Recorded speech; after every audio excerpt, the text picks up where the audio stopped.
mahasiswa baru.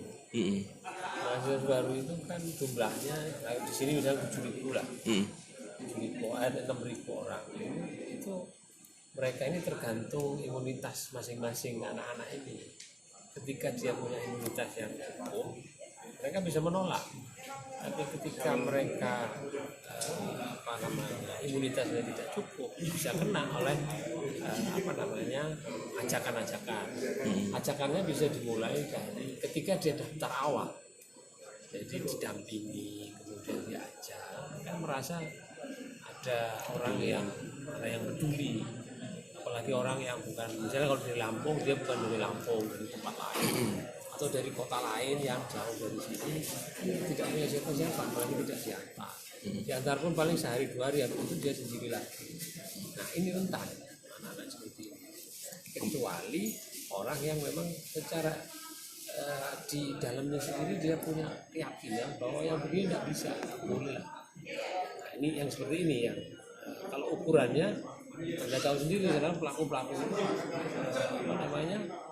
pelaku-pelaku yang terjadi sekarang ada yang dari perguruan tinggi, dan kalau dari perguruan tinggi itu kita ngelawan juga sulit, karena mereka sudah pakai, karena dia punya sistematis mungkin kemampuan yang lebih, kecerdasan lebih dari pandang yang lain-lain, ya seperti itu. Contoh misalnya Bang Naim, orang yang hacker itu mereka dari mereka semua, bukan anak-anak yang dari lulusan SD apa SMP.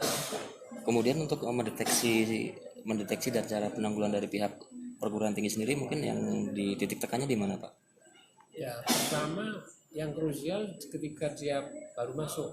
Nah, orang anak ini kan nyerang teman-temannya.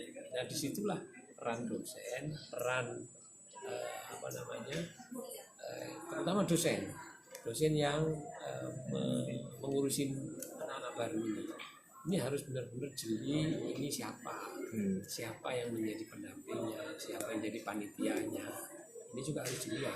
Satu itu, kedua, kan tempat ini ada asrama, karena dari hasil pantauan kami, tempat-tempat yang mereka masukin adalah tempat mereka melakukan aktivitas itu bisa di kos-kosan, kalau jangkauannya di luar pihak kampus ya, tapi di asrama itu terjadi tuh.